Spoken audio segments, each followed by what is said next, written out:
Ola, boa noite. Imos dar comezos á sesión de noite desta xornada da 29 Semana Galega de Filosofía, Filosofía e Europa. Desta vez temos connosco a Joaquín Valdivielso Navarro. Joaquín é profesor titular de Filosofía Moral na Universidade das Illas Baleares. O seu campo de investigación e traballo abrangue a teoría social e política contemporánea e máis a filosofía moral e política do medio ambiente, en concreto a aparición e evolución do etos ecolóxico.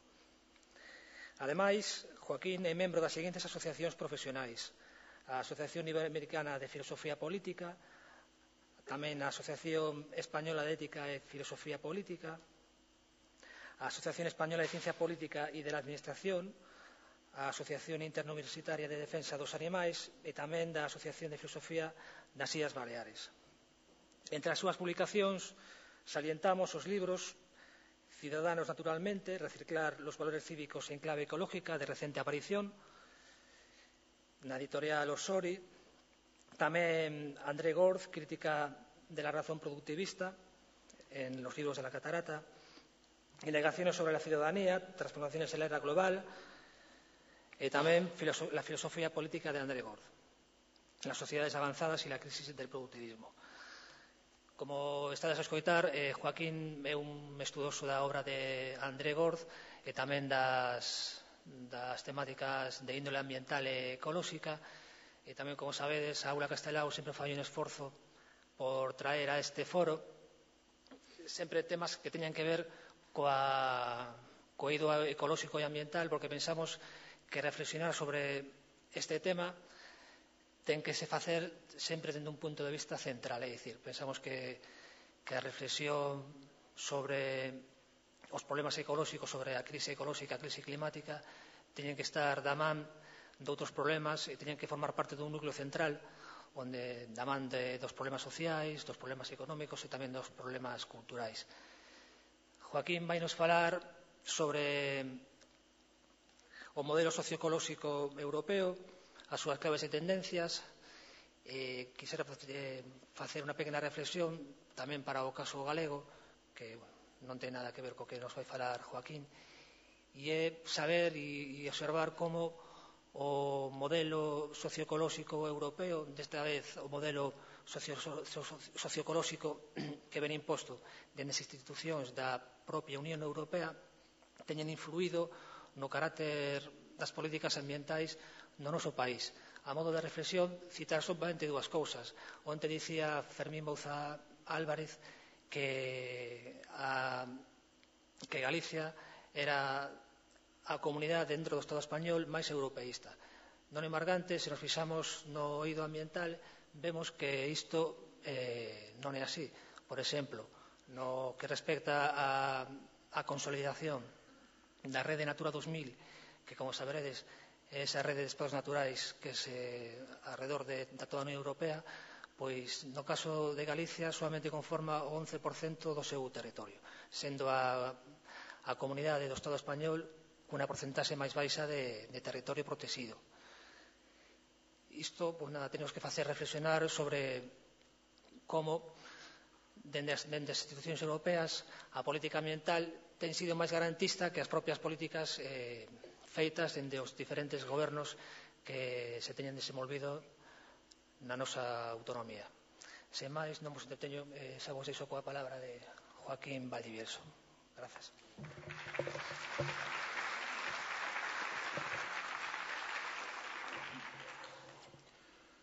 Bueno, muchas gracias, Alexandre, muchas gracias a todos. Gracias a la organización en general por haberme confiado y haberme invitado a participar de este evento extraordinario, tan prestigioso, con tanta solera y, por lo que a mí respecta, tan bien organizado. Y, bueno, sin más dilación, les explico un poco cuál es la idea que voy a intentar tratar en estos minutos que vienen a continuación. Cuando me ofrecieron la posibilidad de participar en estas jornadas, contando que yo tratase este tema o cubriese un poco este espacio que ha comentado ahora Alexandre de la reflexión sobre el medio ambiente o la ecología o el ecologismo, como se le quiera llamar, en un ámbito filosófico, y que además el tema de las jornadas era Europa, pues me surgió claramente una dificultad, y es que este no es un tema en el cual haya demasiada investigación o demasiada literatura hecha en el campo de la filosofía. Se ha trabajado mucho la cuestión ecológica desde distintos flancos, pero curiosamente este ha tenido muy poco trato filosófico, digamos, o filosófico-político. Mi perfil es más bien de filosofía política, aunque trabajé bajo el perfil académico de filosofía moral. Y la literatura que hay al respecto pues es muy politológica y muy legalista. Son especialistas en derecho, especialistas en políticas comparadas, los que nos explican qué es esto del medio ambiente en la construcción europea. Entonces, bueno, he intentado hacer una reflexión. Creo que no está todo lo madura que yo quisiera, pero creo también que es un campo nuevo en el cual, hasta donde yo sé, pues no hay mucho trabajo hecho. Y entonces consideren esto como un primer paso, una reflexión que podemos hacer después entre todos, evidentemente. Mi idea, o la idea que les propongo pensar básicamente es la siguiente, ¿no? Europa entre comillas, uso el término en un sentido bastante laxo, ha sido líder en impulsar lo que yo llamaría un proceso de regulación ambiental y sobre todo de ilustración ambiental a nivel mundial. Con grandes contradicciones y sin duda hay muchos aspectos que podemos criticar, pero creo que esto es un dato difícil de cuestionar. En cualquier cumbre internacional que tiene que ver con alguna amenaza ecológica, todos tenemos en mente quizás las famosas cumbres sobre el clima, el mundo mira a Europa y espera que Europa, como uno de los polos de poder en el ámbito internacional, en el orden mundial en sus niveles más altos, que Europa lidere pasos adelante en la ilustración, la regulación, la concienciación ambiental. Entonces, esta es un poco la pregunta que guía mi reflexión aquí, ¿no? ¿Cómo ha ocurrido esto? ¿Cómo ha ocurrido esto y dónde estamos en este momento? Entonces, la tesis que voy a presentarles es que esto tiene lugar particularmente durante los años 80, este proceso de conversión de Europa en un líder, en una especie de faro mundial, digamos, en una imagen de la crisis ecológica tenebrosa, ¿no? Es la luz en la oscuridad. Tiene lugar sobre todo en los años 80 dentro de una concepción particular de lo que es el medio ambiente y de lo que son las relaciones entre el sistema económico y político y la sociedad civil. Hay distintos términos para hacer referencia a este enfoque. Yo me centraré sobre todo en el que se llama modernización ecológica, aunque términos como desarrollo sostenible vienen a expresar un poco lo mismo. Esta concepción, que intentaré explicar en la primera parte, en la parte principal, digamos, de la ponencia, entra en crisis y empieza a cambiar en la primera mitad de los años 90, al paso de la conversión de la vieja socialdemocracia o la democracia clásica o tradicional en la nueva socialdemocracia. En gran medida porque ha sido un poco el espíritu socialdemócrata, socialista, si se quiere, moderado desde las instituciones, el que había venido impulsando este proceso de racionalización o ilustración ecológica en Europa. Entonces, al paso del cambio que se da a la izquierda del espectro político, se da un cambio también paralelo en la concepción que domina en la dimensión ambiental de la construcción europea. Creo que ahora estaríamos en una tercera fase. Creo que la crisis actual abre una tercera fase en la cual se acentúan peligrosamente las tendencias que aparecen en la segunda fase, a partir de la primera mitad de los años 90. No me voy a centrar en esta, creo que tercera fase que se está viendo ahora con la crisis actual.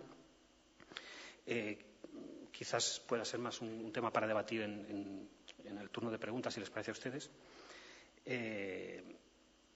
y de la cual diré muy poquito, ¿no? Entonces, básicamente paso a centrarme en estas dos primeras fases, sobre todo en la primera. Más que fases, aunque voy a utilizar la expresión fase, que es pues, una categoría, digamos, cronológica, histórica, estoy pensando más bien en momentos, ¿no? En el sentido, si se quiere, hegeliano, ¿no? Como, concepciones distintas que marcan una pauta en el sentido común y en la conciencia de una época. Aunque, por supuesto, me voy a centrar en un aspecto de nuestra época, que es sobre todo el ecológico, el ambiental. No obstante, empiezo, si les parece, con una pareja de metáforas que son utilizadas no tanto en la reflexión sobre ecología, o la filosofía o la teoría política sobre la ecología o el medio ambiente, sino en las ciencias sociales, en el sentido amplio del término, incluyendo la filosofía en la parte en que es una ciencia social, que es el par clásico con el que tendemos a representarnos cómo queda dibujada la estructura social de acuerdo con los grandes modelos políticos con los que se ha construido nuestra concepción de la política en el último siglo, ¿no? Los dos más importantes, ¿no? El liberalismo y el socialismo, ¿no? Las dos metáforas que se utilizan, que seguro que conocerán todos ustedes, para describir cuál es la foto de la sociedad, particularmente de la estructura social que resulta de aplicar estos modelos sociales, el liberal. Y cuando digo liberal pienso en lo que hoy llamamos neoliberal, que sería el ultraliberalismo, si quieren, ¿no?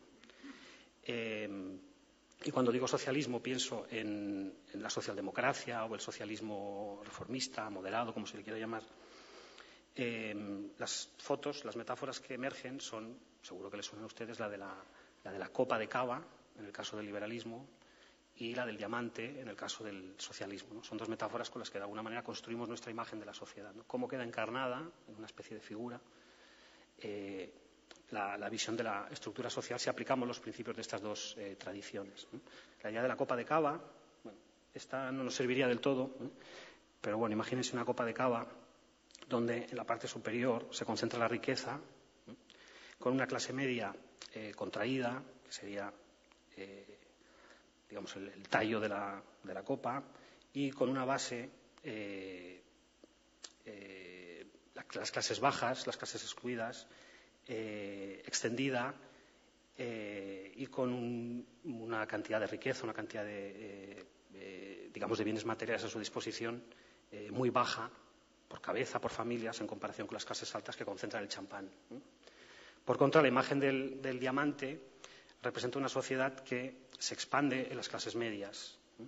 Que tiende a reducir las clases altas a una parte relativamente menor de la estructura social y que lucha también por contraer las clases bajas y los grupos excluidos, ¿no?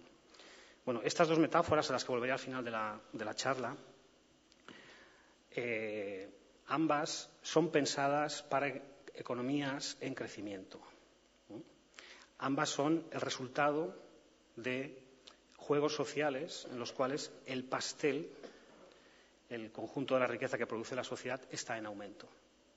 Y de hecho, cuanto más aumenta, en el modelo socialista, más tiene que expandirse el diamante en su parte central y contraerse en la superior y la inferior, y en la liberal más tiene que expandirse la clase alta y más contraerse la clase media. Incluso, y muchos liberales lo aceptan así, pienso en los ultraliberales, neoliberales, como se les quiera llamar, muchos, de una manera que para muchos de nosotros sería obscena, dicen que naturalmente también se expanderá la base de los excluidos y los más pobres, puesto que esos son pobres por merecimiento, ¿no? Son los que están faltos de mérito en el juego social, ¿no? Bueno, estas dos imágenes están pensadas, insisto, para sociedades en crecimiento. El problema con el que nos encontramos ahora es que estamos en una situación de decrecimiento. Es un decrecimiento forzoso, pero buena parte de las economías afectadas por la crisis, particularmente las del sur de Europa, estamos decreciendo. La facturación por IVA, la tasa de empleados, el consumo, la inversión, todas estas cifras que vienen a representar y a encarnarse después en las cifras más conocidas por todos, ¿no? Renta per cápita, Producto Interior Bruto, están decreciendo. Y si no lo hacen de una manera dramática es por la inyección de financiación exterior que hay, la famosa deuda. ¿Qué hacemos en esta situación? ¿Qué tipo de metáforas nos sirven para representar una situación en la cual estamos en decrecimiento? ¿Y hay alguna diferencia entre el proyecto socialista o el proyecto liberal en un estado en el que no se cumplen las precondiciones del crecimiento como una herramienta para hacer frente a la distribución social de acuerdo con el modelo social asumido, más igualitarista en el socialista, menos igualitarista en el ultraliberal. Bueno, este es un poco el reto que tenemos a día de hoy, creo, al pensar en el papel del medio ambiente o de la ecología en el funcionamiento de nuestras sociedades. Un escenario que rompe claramente con los modelos que hemos utilizado, las imágenes que hemos utilizado para pensar la evolución de nuestras sociedades, por lo menos las más desarrolladas, ¿no? Ahora bien, si echamos un vistazo a lo que ha ocurrido estos años pasados, desde la Segunda Guerra Mundial y sobre todo desde los años finales de los 60, principios de los 70, el modelo del diamante ha tenido mucho más éxito ambiental. Los registros, los indicadores en términos ambientales son mucho más favorables en el modelo del diamante que en el modelo de la copa de cava. Alguna razón habrá para que esto sea así. Alguna razón habrá para que este modelo socialista, socialdemócrata, centrista, si quieren, incluso en algún caso, pero con una cierta sensibilidad social, sin duda, por comparación con el neoliberal, haya dado mejores resultados en su relación con el medio ambiente, ¿no? Bueno, entonces voy a plantearme en primer lugar si realmente ha sido así, ¿no? Y cuáles son las razones por las cuales creo yo que ha podido ser así, que se da esta correlación positiva entre la dimensión social del modelo del diamante y su dimensión ambiental. Bueno, originalmente las principales digamos, regulaciones ambientales tras la Segunda Guerra Mundial, ya para sociedades industriales maduras, siguieron una vía más o menos unificada, tanto en los países anglosajones, y particularmente en Estados Unidos, como en Europa. De hecho, en algunos aspectos, en los años 50 y 60, Estados Unidos fue por delante de Europa. Ahora bien, en ambos casos, tanto en el caso norteamericano, anglosajón, como en el caso europeo o europeo continental, dominó una perspectiva que se suele calificar como racionalista, managerial o managerial, no sé muy bien cómo decirlo en castellano, ambiental, tendente a hacer frente a los problemas ecológicos como un problema de gestión por parte de administraciones particularmente, y no tanto por parte de los mercados. Esto es una cosa que se suele desconocer, pero Estados Unidos fue en muchos aspectos pionera en regulación ambiental, aunque dentro de este marco de gestión, hasta los años 60. Ahora volveré a esta cuestión. Estos pasos adelante en una gestión que seguía una especie de vidas paralelas tanto a un lado del Atlántico como del otro, no cayó del cielo y fue resultado en gran medida de demandas sociales, de cambios de conciencia a la ciudadanía y presiones de distinto tipo que iban de la sociedad civil hacia los sistemas político y en menor medida económico, ¿no? Ahora bien, en cualquier caso, la gestión, esta idea de la gestión ambiental, tenía un carácter, digamos, reformista, muy acomodaticio para el funcionamiento del sistema político y económico convencional, digamos, ¿no? El status quo es dado por bueno, pero se asume que necesita ajustes con los cuales hacer frente a pequeños disfuncionamientos, pequeñas disfunciones del sistema, extendiendo y creando ciertos instrumentos técnicos de resolución de problemas dentro del marco incuestionado de las democracias liberales y de los mecanismos del mercado, mecanismos fiscales, creación incluso de nuevos mercados, creación de nuevos títulos de propiedad sobre bienes naturales que favorecerían una gestión más racional. La administración pública y una élite de expertos y burócratas prescriben un sistema de incentivos y sanciones para hacer frente a casos concretos, discretos, de amenazas ambientales, ¿no? Por ejemplo, la gestión forestal, la gestión de la biodiversidad, la gestión de la contaminación. Esta perspectiva de la gestión ambiental entró en crisis a finales de los años 60 y se hundió definitivamente a finales de los años 70 en los países anglosajones. En Estados Unidos, claramente la llegada al poder de los conservadores o los neoconservadores con Reagan significó una renuncia a la gestión ambiental y una sustitución por una visión que se suele llamar prometeísta o tecnoutópica, por la cual no hay que preocuparse demasiado por las amenazas ambientales, puesto que nuestra capacidad de imaginación, de inventiva, de creación de tecnologías que ahora no podemos imaginarnos, nos llevará a solucionar cualesquiera problemas que ahora nos parezcan insolubles, ¿no? Esto que se llama prometeísmo tecnoutópico es la forma en que el neoconservadurismo o el liberalismo o neoliberalismo conservador anglosajón insertó y hizo suyo, digamos, el desafío ambiental. En Europa, por contra, y bajo una presión creciente de las demandas ecologistas, la gestión ambiental se fue diluyendo y fue tomando forma una especie de modelo de concertación socioecológica, con una dimensión social y una ecológica, que ha sido llamado de muchas maneras, ¿no? Pragmatismo democrático, ambiental, por ejemplo, es una de ellas, en las que se intentaba perseguir el modelo de concertación social clásico, donde el Estado y los representantes, los altos representantes de la patronal y de los sindicatos, ¿no?, del capital y del trabajo, intentan planificar la evolución económica a medio, incluso largo plazo, en pactos sociales que permitan acomodar las demandas de los actores en juego, el Estado, el trabajo y el capital, en una especie de compromiso a largo plazo, por el cual todos presumen que van a salir ganando, por lo menos en comparación con una situación de conflicto que no se acaba. Algo parecido se hizo con el medio ambiente. Una serie de sociólogos alemanes llamaron a este enfoque modernización ecológica. Fíjense en el adjetivo, ecológica, porque después nos aparecerá el término ambiental como opuesto a ecológico, a pesar de que yo los he estado usando de momento como sinónimos. Entonces, a partir de ahora ya no son sinónimos. El término modernización ecológica tiene un significado preciso.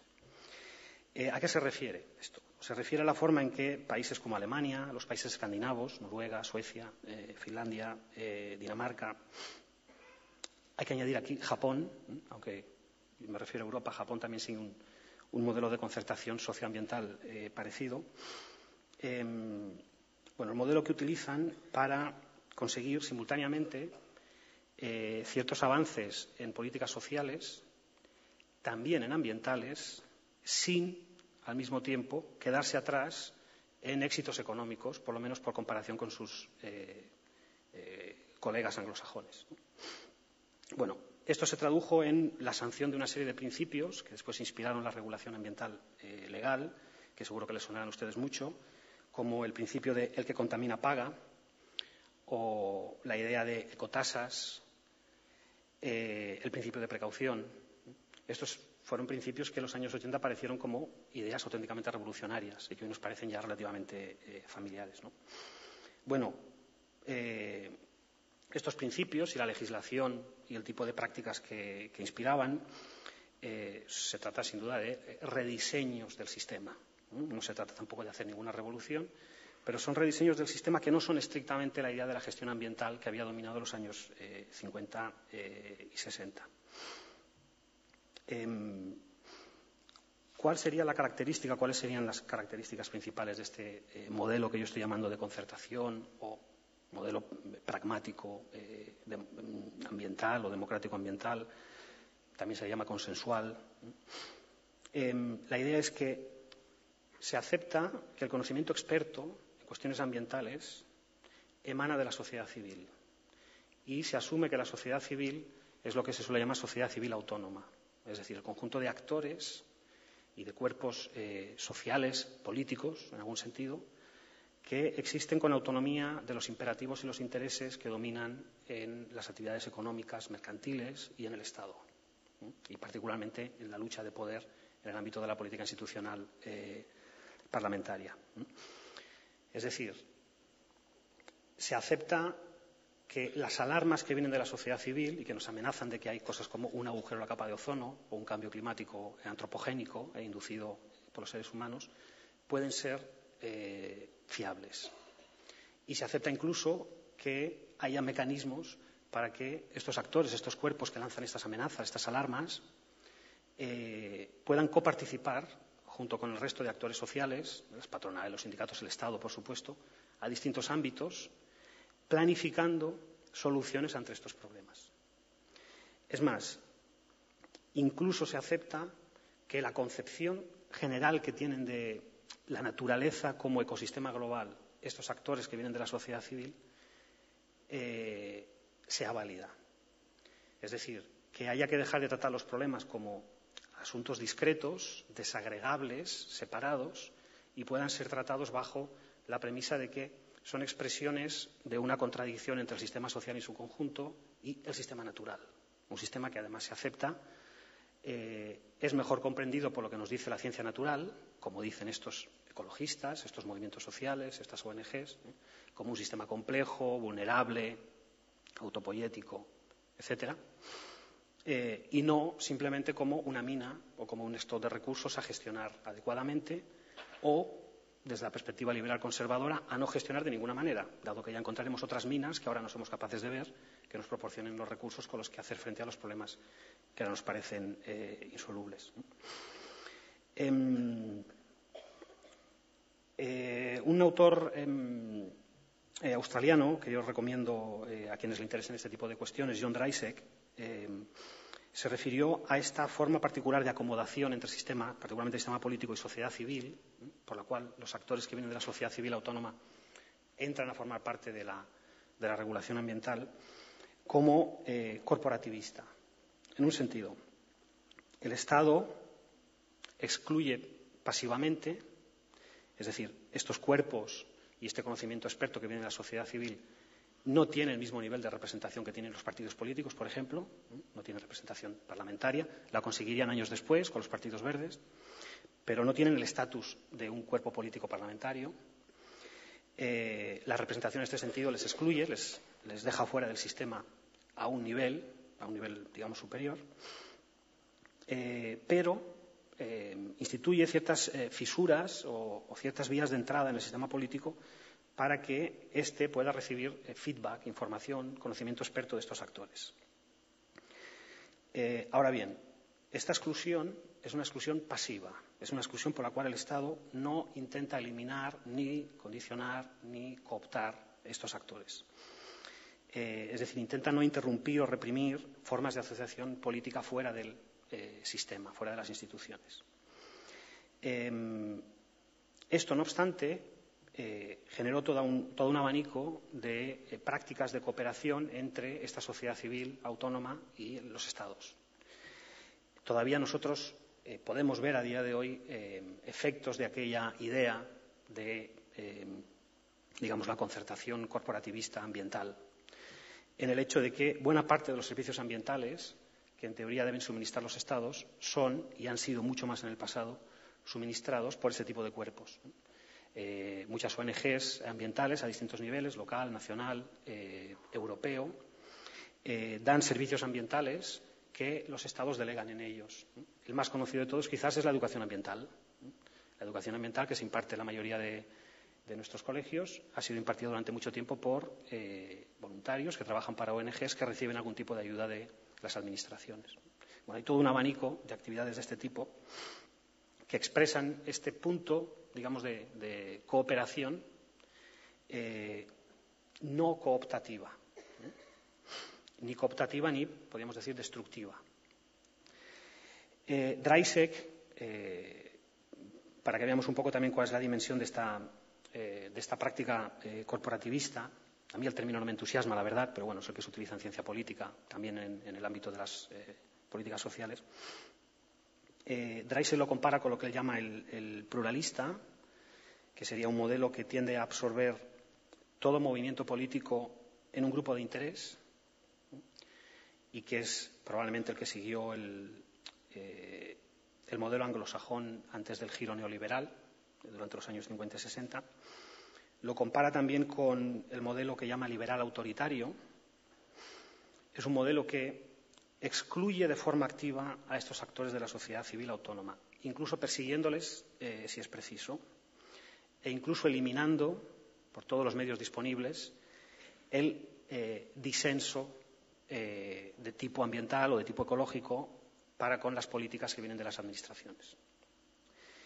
Creo que esta etiqueta de modelo liberal autoritario, que después volveré a retomar, ya nos anuncia un poco lo que serán las características de la fase en la que entra el modelo socioecológico europeo desde la primera mitad de los años 90 y que ya está encarnada en una forma ya madura en los países anglosajones bajo lo que podemos calificar como ecoescepticismo. La tendencia por parte del sistema político y económico a criminalizar y descalificar aquellos actores que el modelo de la modernización ambiental consideraba como la fuente válida de las alarmas y de transferencia de conocimiento experto al Estado y, en una parte menor, pero también importante, a la economía. En Estados Unidos la fuerza de este ecoescepticismo es extraordinaria. Se pueden imaginar ustedes la cantidad de frentes que abre el movimiento neoconservador o liberal conservador para descalificar las alarmas ecologistas, la existencia del cambio climático o la necesidad de ningún tipo de regulación internacional ambiental. Bueno, podemos hablar después del tema si les interesa. Bueno, habría otras formas de relación entre Estado y sociedad civil que contempla Dreisig, pero ahora las dejo de momento. Quizás servirían para explicar otros casos fuera de Europa, Cuba, China, pero ahora no es el momento, ¿no?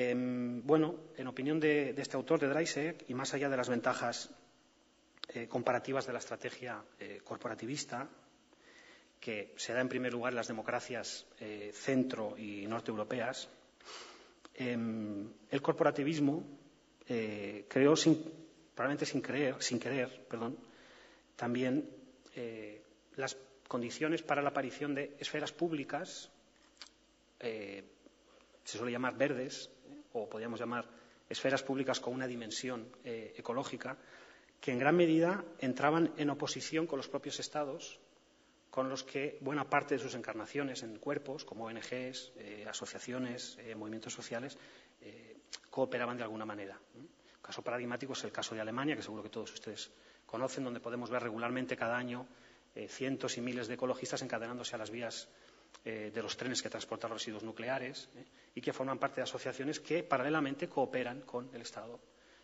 proveyendo servicios ambientales, cosas como la educación ambiental, e incluso cooperando con las grandes empresas para introducir innovaciones en eficiencia ambiental en sus productos, ¿no? Por ejemplo, el sector automovilístico, ¿no? Pues es este carácter, digamos, dual de esta sociedad civil en este modelo que me interesa, ¿no? Es cooperativa por un lado, pero no queda agotada en su relación con el Estado, ¿no? En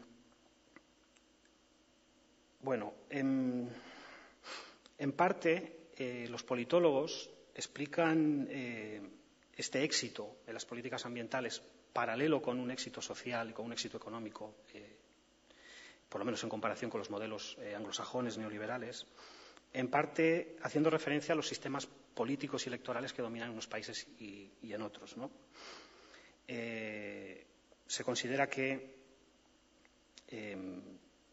se considera y viene reafirmado por los estudios empíricos, los regímenes más consensuales o los diseños políticos y electorales más consensuales, particularmente lo que técnicamente llaman los politólogos los regímenes mayoritarios, favorecen estos éxitos, ¿no?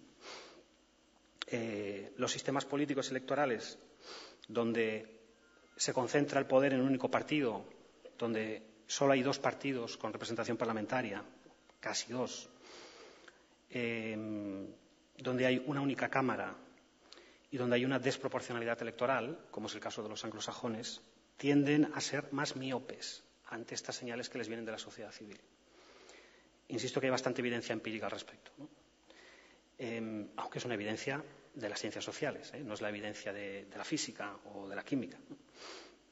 Mientras que estos modelos de la modernización ambiental, de este pragmatismo democrático, de la concertación o del consensualismo, se da con mayor frecuencia ahí donde florecen más a menudo gabinetes de coalición, gobiernos de coalición, donde hay un mayor equilibrio entre ejecutivo y legislativo, donde hay una representación proporcional o más proporcional, y donde hay dos cámaras, en lugar de una sola, ¿no? Por eso, cuando estoy refiriéndome a Europa, esa Europa a la que he puesto comillas al principio de la charla, estoy pensando en la Europa continental y no tanto en la Europa anglosajona, ¿no? Aunque sabemos también que en la Europa continental pues hay grandes diferencias, y particularmente en la Europa continental y occidental. Bueno, este liderazgo europeo, en comparación con el modelo anglosajón, no fue solo nacional, no se dio solo en países concretos del centro de Europa y del norte de Europa, sino que se hizo internacional. En el ámbito mundial, no solo internacional, sino mundial, se tradujo más o menos en la visión del desarrollo sostenible. De hecho, el término desarrollo sostenible se lanza a la palestra internacional por parte de una ex primera ministra noruega, Gro Harlem Brundtland, en una comisión de Naciones Unidas para el Medio Ambiente y el Desarrollo. No coincide exactamente la idea de desarrollo sostenible con la de la modernización ecológica, pero se parecen en gran medida, ¿no? La idea es que haciendo ciertos rediseños del sistema político, del sistema económico, se puede dar una relación de retroalimentación positiva entre indicadores ambientales, indicadores sociales, particularmente indicadores de pobreza, ¿no?, en el ámbito internacional, y económicos, ¿no? Económicos, sociales y ecológicos se retroalimentan unos a otros, siempre que se hagan ciertos ajustes que abra vías, digamos, a la participación de la sociedad civil en los sistemas políticos y económicos, ¿no? Hay un punto, digamos, si se quiere, de irrealismo en la traducción de esta perspectiva al ámbito internacional bajo la etiqueta de desarrollo sostenible, ¿no? En el sentido de que la experiencia de los países europeos, centro, norte europeos y Japón, pues no se puede reproducir a nivel internacional. Y de hecho, los actores ecologistas en gran medida han sido hipercríticos con la idea de desarrollo sostenible, que consideran ha servido en gran medida para enmascarar lo que los economistas entienden como desarrollo sostenido y, más concretamente, crecimiento sostenido, ¿no? Enmascarado bajo formas más o menos sutiles de maquillaje verde, pero para reproducir las mismas prácticas en la área internacional que se habían dado siempre, ¿no? En todo caso, lo que quiero subrayar aquí es que esta perspectiva surge como expresión de este liderazgo europeo que se había generado, digamos, en una serie de países, ¿no? Con ella surge una idea de la cooperación internacional a nivel ambiental también, que no es reductible simplemente a la idea de un leviatán jovesiano, de una especie de poder coercitivo articulado interestatalmente. Surge la idea de que en el ámbito internacional se pueden establecer foros de cooperación en los cuales tienen que estar no solo los Estados, sino actores que vienen de esta sociedad civil autónoma, movimientos sociales, ONGs ambientalistas, asociaciones de consumidores, comunidades epistémicas, comunidades científicas, comunidades que crean conocimiento.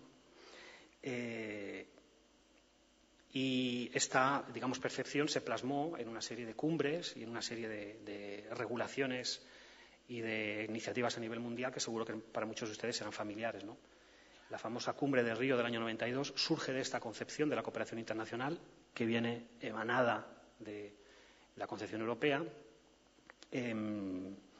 Cosas como las agendas locales, la Agenda Local 21 seguro que les suena, o el Convenio Marco sobre Cambio Climático, del que cuelga el famoso Protocolo de Kioto, surgen cuando cambia o se difunde de una manera más fuerte, gracias al protagonismo europeo, una concepción más de concertación o consensualista en las relaciones internacionales. Hay muchos ejemplos, se podrían poner muchos ejemplos aparte del de Kioto, que vienen a desafiar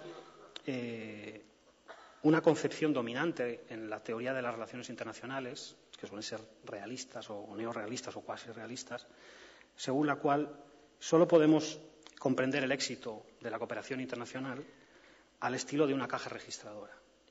Yo dedico una serie de recursos como un Estado X a participar de un foro mundial con la idea de que cierta amenaza ecológica no me afecte o me afecte menos que a los demás. y al final de haber dedicado ciertos recursos a ello, haber enviado mis diplomáticos, mis cuerpos de expertos a participar de cierta cumbre o de cierto convenio o protocolo internacional, tiro de la palanca de la caja registradora y me pregunto cuál es el balance que me da, ¿no? Bueno, de acuerdo con esta concepción del desarrollo sostenible, que, insisto, viene a encarnar la iniciativa europea por unas relaciones internacionales distintas, el resultado no necesariamente se va a expresar en bienes cuantitativos, en avances, de acuerdo con intereses materiales prefijados. Los éxitos se pueden dar en cambios de conciencia que se pueden expresar a medio y largo plazo en juegos de suma positiva, que rompen con esta imagen hobbesiana según la cual lo que yo tengo en la caja registradora es lo que te falta a ti, lo que yo he conseguido es lo que tú no vas a tener, un juego de tipo cero. Esta es la concepción esta realista de la caja registradora es la que domina. Voy a poner un ejemplo.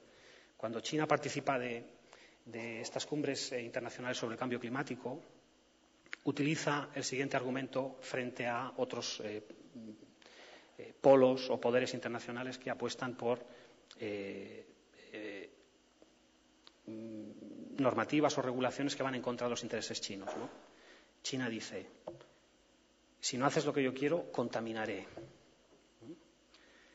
La contaminación, la capacidad de contaminar, es decir, de ser más laxo, de ser menos restrictivo en la regulación de los problemas ambientales, particularmente la contaminación por dióxido de carbono en las plantas de carbón en China, se convierte en un argumento típico de esta forma de concebir las relaciones internacionales ambientales hobbesiana. Bueno, se pueden poner otros ejemplos. Los países productores de petróleo utilizan amenazas parecidas también. Bueno, la idea es que, y los propios politólogos de derechas lo acaban asumiendo, la mayor parte de los acuerdos internacionales, que son alrededor de unos 200, 220, según las cifras, protocolos, acuerdos, convenios, etcétera, no se pueden explicar de acuerdo con esta idea de las relaciones internacionales como si fuera una partida de cartas, en la que lo que gana uno lo pierde el otro. Se dan cambios de conciencia, se dan creaciones de nuevos imaginarios, por ejemplo, la idea del planeta no como una mina, sino como una bola suspendida en el vacío, frágil, vulnerable, que nosotros podemos destruir, podemos alterar en nuestro propio perjuicio. El hecho de que buena parte de estos poderes aparentemente tan intransigentes y tan instrumentales en principio, como sería el caso de China o de Arabia Saudita, acaban haciendo concesiones que aparentemente irían en contra de sus intereses, tal como estaban predefinidos a priori las negociaciones, solo puede ser explicado pues porque se genera un tipo de dinámica de cooperación consensualista que ha sido difundida sobre todo por Europa.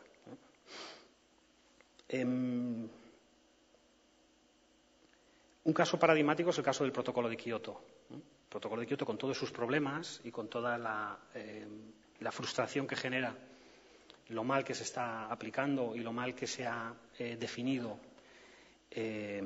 su práctica, ha sido sin duda el paso más avanzado que se ha dado en la regulación ambiental del cambio climático. Si hacemos un análisis en términos puros de intereses, de relaciones internacionales basadas en el cálculo instrumental, en el regateo, en la partida de cartas, es muy complicado explicar que haya podido existir un protocolo de Kioto. Y es prácticamente imposible explicar que la Unión Europea, sin tener por qué recibir sanciones de actores externos a ella misma, se haya otorgado objetivos que iban por encima de lo que imponía el propio protocolo. ¿Por qué? Porque la Unión Europea, incluso en contra de lo que muchos de los Estados europeos individualmente perseguían, daba una imagen ante el mundo de liderazgo ambiental, generando grandes contradicciones, insisto, entre los intereses particulares de muchos Estados europeos y lo que después suscribían a nivel internacional. De manera que, a pesar de estas contradicciones, si existe el Protocolo de Kioto y si ha sido mejor en algún momento determinado de lo que ha venido a ser después, ha sido en gran medida porque la Unión Europea lideraba ese proceso. La Unión Europea, Europa mejor, antes que la Unión Europea, porque insisto que hay países dentro de la Unión Europea, particularmente los anglosajones, que están en una concepción muy distinta.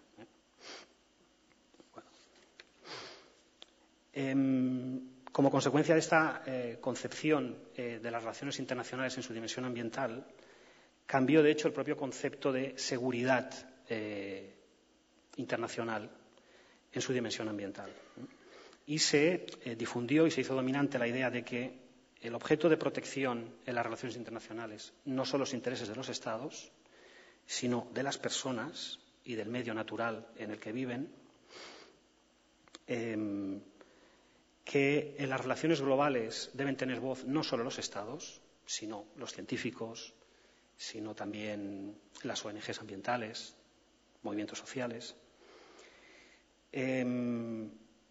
y la idea de que el factor ambiental es considerado una amenaza de primer grado. Esto es un cierto reto para la concepción convencional de la seguridad, puesto que las amenazas siempre vienen de cuerpos como el tuyo. Y si asumimos que los cuerpos en las relaciones internacionales son los Estados, las amenazas hacia mí solo pueden venir de otros Estados. Si asumimos que las amenazas ambientales son muy difíciles de imputar a Estados particulares, aislados, estamos cambiando la concepción, o si se quiere, el escenario en el que tienen lugar las relaciones internacionales y, por lo tanto, la forma de cooperación más idónea para hacer frente a estas amenazas. Se ha dicho, yo creo que se ha acertado en gran medida, que esta concepción de las relaciones internacionales en su dimensión ambiental ha implicado una desterritorialización, en el sentido de romper con el marco territorial de las fronteras nacionales, pero a la vez una territorialización en el sentido en que imaginamos que el escenario de las relaciones internacionales es la Tierra, ¿no? O el planeta Tierra, y no solamente el tablero de juego de los Estados jugando de manera instrumental. Bueno, esta transnacionalización del modelo europeo socioecológico también tuvo lugar hacia dentro de Europa, sobre todo hacia dentro de Europa, y tuvo lugar sobre todo como una emanación o como una difusión de una concepción de la regulación y la ilustración ambiental desde el centro y el norte de Europa hacia el sur. En gran medida nuestras normativas ambientales, con grandes problemas y grandes contradicciones, son, lo ha comentado Alex un poco al principio, son transposiciones de normativa europea que fue originalmente experimentada y difundida desde países como Alemania, los Países Bajos o Noruega, que han sido quizás los más importantes y los más lanzados al respecto, ¿no? Normativas en residuos, protección de biodiversidad, zonas húmedas, agua, energía, cambio climático, auditoría ambiental, información y participación ambiental, principio de precaución, son ideas que hemos asumido, pero que han venido, digamos, emanadas o transferidas desde el norte hacia el sur. Esto genera grandes contradicciones, y paso a referirme a algunas de las contradicciones o de los puntos oscuros en esta concepción del modelo socioecológico europeo. La primera es la del sesgo centroeuropeo, industrialista. La mayoría de regulaciones están pensadas para sociedades con un clima centro-norte europeo, de base industrial, que generan grandes irracionalidades cuando son aplicadas a sociedades como la nuestra, con un clima mediterráneo, con una estructura de la propiedad distinta, que no son de base necesariamente industrial o que tienen un sector industrial mucho más contraído que los países centroeuropeos. Y esto genera a veces pues, que se aplican normativas europeas imposibles de comprender para la mayor parte de la ciudadanía, ¿no? Otra de las contradicciones o lados oscuros de este modelo socioecológico europeo es que, desde el punto de vista del metabolismo global a nivel mundial, los resultados en términos de indicadores ecológicos de los países europeos son mejores que la de los países anglosajones, mucho mejores que la de países como Estados Unidos, por ejemplo, pero son muy malas en términos globales. La huella ecológica de los países europeos sigue siendo muy alta y es claramente insostenible e irreproducible en el tiempo, como una huella ecológica que se pudiera hacer universal. Es decir, como supongo que muchos de ustedes saben, no es viable que la mayoría de la población mundial viva como vivimos en la mayoría de los países occidentales. particularmente también los europeos, ¿no? Incluso en época de crisis, ¿eh? Una pregunta que hicieron ayer aquellas chicas, creo que eran mexicanas, ¿no? Iba un poco en esta línea, ¿no? En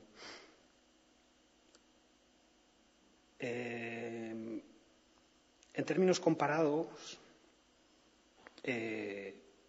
parece ser, cuando comparamos la huella ecológica de los países más ricos con la de los países más pobres, y vemos que incluso los que son líderes en regulación ambiental, como es el caso europeo, seguimos modos de vida, de producción y de consumo insostenibles, que aquí hay un problema más de fondo de lo que pudiera ser una reflexión sobre el papel de Europa, ¿no? Y es el problema de la democracia.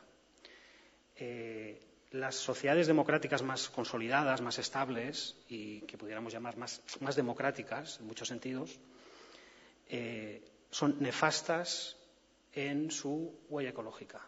Son sociedades que viven muy por encima de lo que podría ser un patrón de vida asumible a nivel mundial. Paralelamente, son las sociedades que dan mejores resultados en los indicadores de desarrollo humano, indicadores sociales también en algún sentido, ¿no? Las sociedades que dan mejores resultados en el IDH, en el indicador de desarrollo humano, son todas las democracias occidentales más ricas, y particularmente las europeas, que están por encima de Estados Unidos en la mayoría de los casos. Es un problema de fondo, ¿eh? Es decir, tal como hemos construido la democracia, esta no es reproducible a nivel mundial ni intergeneracional. Tal como hemos construido nuestro modelo social cohesionado, particularmente el modelo social europeo, este no es reproducible a nivel internacional ni a nivel intergeneracional. Esto es un problema de fondo. Solamente hay un país que da, sin ser una democracia evidentemente, que da buenos resultados tanto en los indicadores sociales como en los indicadores ecológicos. Y es Cuba, ¿eh? Es el único país que tiene un IDH alto y una huella ecológica baja, aunque no es una democracia, evidentemente. Bueno, por otro lado, otra de las contradicciones de este modelo ha sido la traducción de esta, o la incorporación, podríamos decir, de estos actores de la sociedad civil autónoma, en la medida en que cooperaban con el Estado, en la política institucional. Es decir, los partidos verdes o los partidos ecosocialistas, si quieren, que han sido también el modelo de partido verde a nivel mundial. Todos hemos mirado a los verdes alemanes cuando hemos pensado en lo que sería un partido verde o algún partido que en el espectro político, con representación, pudiera estirar la agenda política hacia demandas ecologistas. Hoy hay una gran desafección y una gran desazón en la literatura, en los movimientos sociales pro-ecologistas o proambientalistas, ¿no? Respecto del balance de la participación de los partidos verdes en los gobiernos europeos, particularmente de los verdes en Alemania, que hoy son acusados por buena parte de los medios que les han estado dando apoyo en los años 80, en los 90, a principios de los 2000, de haberse hecho liberales y de haber descrito un viraje o un viaje, si quieren, un itinerario parecido al de la socialdemocracia. Una vez que han llegado a tener ya un periodo largo de acomodación en las instituciones políticas, han dejado de largo de ser aquello que ellos se propusieron ser originalmente, un partido antipartido. Esto ha tenido como efecto el hecho de que, lo comentábamos con alguno de ustedes antes durante la comida, con el hecho de que ha quedado un vacío en la política radical a la izquierda de los partidos verdes. Lo que los partidos verdes ecosocialistas eran el espectro político hace apenas una década o dos, ahora viene a ser ocupado por otros partidos con un discurso más radical y probablemente más, podríamos decir, más potente a la hora de explicar lo que está ocurriendo con la crisis financiera mundial y sus consecuencias, todo un espectro de crisis distintas, la crisis de la deuda, la crisis política, la crisis social, etcétera, que ahora intentan fichar, hacerse con líderes sociales que tengan una dimensión más o menos verde, pero que no vengan del espectro verde de toda la vida. El caso de Izquierda Unida aquí es un caso ejemplar, que está buscando caras más o menos verdes o ecologistas fuera de Equo, que sería lo más parecido a un partido verde que hemos tenido en España en los últimos años, ¿no? Pero lo mismo se está dando en Francia con Mélenchon, o se está dando en Alemania con el partido de la izquierda que fundó Oscar Lafontaine. Entonces también aquí hay un problema con una de las dimensiones que habían sido de alguna manera referentes o modélicos en la construcción socioecológica europea y que ha dejado de serlo en estos momentos, ¿no? Bueno, por otro lado, se ha dado el caso de que estas formas de cooperación internacional consensualistas o de concertación, como he comentado antes, se han convertido en formas de gobernanza en las cuales aquellos actores más o menos autónomos de la sociedad civil en realidad han demostrado ser o están siendo cada vez más prolongaciones de poderes económicos. Fundaciones, una muy conocida a nivel mundial es Avina, que ha sido una promotora de cumbres mundiales sobre desarrollo y medio ambiente en muchos países. Avina es una fundación detrás de la cual hay grandes poderes económicos, entre ellos un tal Stefan Schmidheiny, que quizás les suene porque es el gran industrial de los asbestos, que acaba de ser condenado por un tribunal en Italia, en Torino, a 16 años de prisión por contaminación con asbestos al medio ambiente y a trabajadores. Bueno, esto es lo que hay detrás, de alguna manera, de la conversión de aquellas relaciones consensualistas, coparticipativas en el ámbito internacional en lo que se suele llamar gobernanza o buena gobernanza. En realidad, una sustitución de aquellos actores más o menos autónomos por cuerpos que son prolongaciones del sistema económico, del sistema político. Bueno, termino en 5 minutos. Dándole un nombre a esta deriva que he venido explicando ya en los últimos minutos. En la primera mitad de los años 90, como saben ustedes, en el Reino Unido, Tony Blair transformó el viejo laborismo, lo que él llama el viejo laborismo, en el nuevo laborismo, inspirado en una serie de pensadores, particularmente Anthony Giddens. Se lanzó a renovar la vieja socialdemocracia y a transformarla en una nueva socialdemocracia, un nuevo laborismo, más liberal, sin duda alguna, ¿no? De hecho, en convertir la socialdemocracia en una especie de liberalismo social o socialliberalismo. Bueno, en el entorno de Blair hubo una serie de pensadores, particularmente uno de ellos brillante, Michael Jacobs, que dijeron, bueno, en esta renovación, ¿cuál es el papel del medio ambiente? Vamos a hacer lo mismo que estamos haciendo con la vieja socialdemocracia, con la idea de la modernización ecológica. Lo que a la vieja socialdemocracia ahora va a ser la nueva socialdemocracia, el nuevo laborismo más liberal, será a la vieja modernización ecológica lo que yo voy a llamar, dice Jacobs, modernización ambiental. Edita un panfleto que se convierte, parece que es en un texto de cabecera de Tony Blair y que le sirve para definir un programa ambiental para la tercera vía. Este programa después se difunde, a medida que se difunde también la tercera vía, desde el Reino Unido hacia Europa, marcando la pauta por la cual se van a transformar las socialdemocracias, los partidos socialdemócratas, mejor dicho, en Europa durante los años 90 y sobre todo durante los 2000, a rebufo de la inspiración de Giddens, Blair y su proyecto político, con sus plasmaciones en países como el nuestro o particularmente en Alemania, donde Schroeder ya representa claramente la nueva socialdemocracia más liberal, digamos, ¿no? Bueno, ¿cuáles son los presupuestos que señala Jacobs en esta forma débil de modernización o ambiental en lugar de ecológica? Dice él, se ha llegado al fin de las ideologías y, por lo tanto, solo es lícito, para hacer frente a los problemas ecológicos, el enfoque parcelario.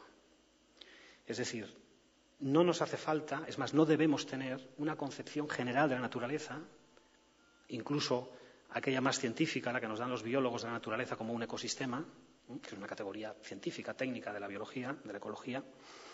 Esto es ideología. Lo que tenemos que hacer simplemente es identificar problemas discretos, parciales y tratarlos de forma desagregada. Pérdida de biodiversidad, lo tratamos. Cambio climático, lo tratamos. Sin una concepción sistémica, holística, agregada, porque eso sería ideológico. Esto significa que lo que tenemos que hacer es adoptar una especie de atomismo epistemológico, metodológico, a la hora de hacer frente a las amenazas ecológicas.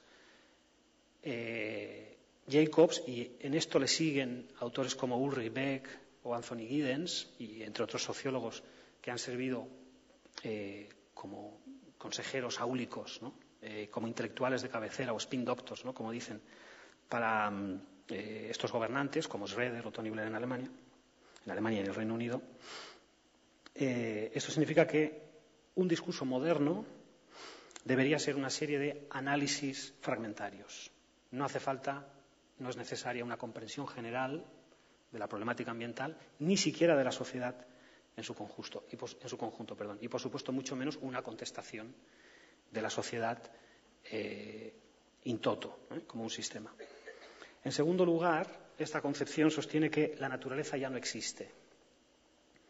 La naturaleza ha sido abolida.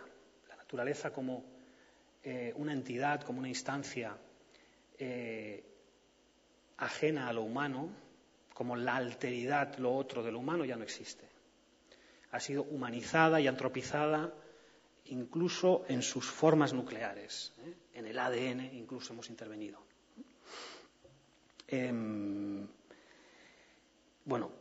Esto presupone, esta concepción de la naturaleza como algo abolido, presupone, esa es una crítica que hago yo, que la idea de una naturaleza abolida no es ideológica. Como he comentado, asumimos que no hace falta tener una concepción de la naturaleza porque eso sería ideológico. Entonces mi pregunta es, ¿y la concepción de la no naturaleza no será ideológica también? ¿No sirve de alguna manera para naturalizar la forma en que ha sido antropizada la naturaleza por el modelo convencional de desarrollo de los países más ricos? Bueno, esta es la idea que domina en esta concepción de la modernización ambiental. Bueno, en tercer lugar, el ecologismo y los actores de la sociedad civil autónoma son considerados como tradicionalistas, como antimodernos. Giddens dice literalmente, ven la modernidad bajo un signo negativo. Entonces aquí, a pesar de la etiqueta y de la pretensión de ser de izquierdas, en el fondo coincide con el enfoque ecoescéptico que domina los países anglosajones, donde se persigue, se criminaliza y se desaprueba y descalifica a estos actores de la sociedad civil autónoma. En tercer lugar, se asume que, dado que desaprobamos a esta sociedad civil autónoma, asumimos que los mecanismos de reflexividad, los mecanismos para hacer frente a las amenazas ambientales, están en el mercado y en formas privadas de acción y de, digamos, consumo y producción.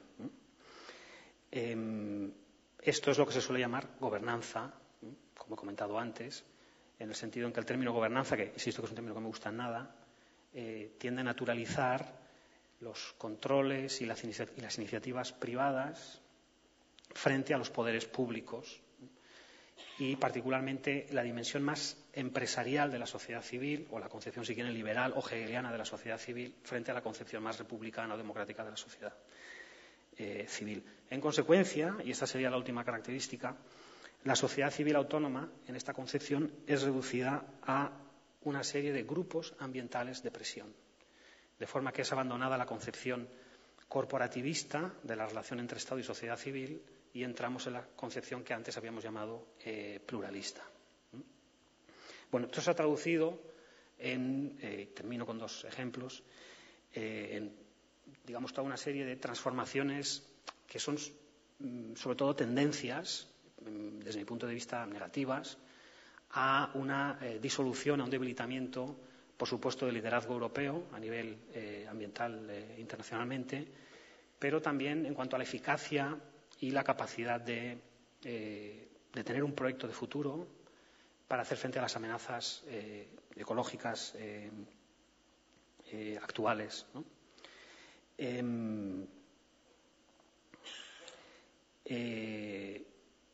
Los ejemplos, ¿no?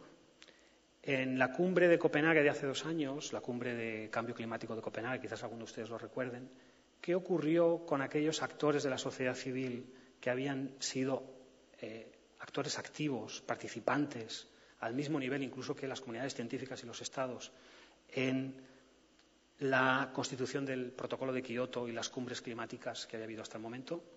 Fueron expulsados de la toma de decisión, se les vetó el acceso a la información y algunos de sus líderes fueron encarcelados, como fue el caso de Juancho López de Uralde. Otro ejemplo es el caso del Tratado Constitucional Europeo, el famoso tratado que se llamó Constitución Europea, que aquí votamos el año 2005, aunque fue aprobado en la Unión Europea en el 2004, a falta de la ratificación después de los Estados, ¿no?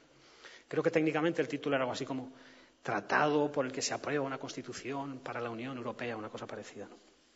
Bueno, aquel tratado tiene 448 artículos. Yo me tomé la molestia de leerlos, aunque tengo que reconocer que la mayoría fueron incomprensibles para mí, porque aproximadamente 300 de ellos son puramente económicos, de 448. Unos 300 son puramente económicos. Bueno, ¿cuántos artículos hay de estos 448 que sean estrictamente ambientales, que tengan que ver estrictamente con la regulación ambiental? 2. Solamente 2. Bueno, son 2 ejemplos, podríamos poner muchos otros, que ilustran este cambio, en mi opinión, que nos hace pensar que claramente hemos abandonado aquella situación en la cual Europa, con grandes contradicciones, era una luz en la oscuridad, y que me temo, y termino ya, disculpo haberme alargado tanto, tendencias que se radicalizan en la coyuntura actual. Una crisis que está sirviendo de coartada para desmontar y relajar cualquier tipo de regulación ambiental, como ocurre con la social o con la fiscal, con la excusa de que hay que atraer inversiones y generar confianza en los mercados, de manera que, en un contexto en el cual tenemos que pensar en modelos de sociedad para una situación de decrecimiento, en Europa no se dan las condiciones para que podamos ser esta luz en la oscuridad que hemos sido en el pasado.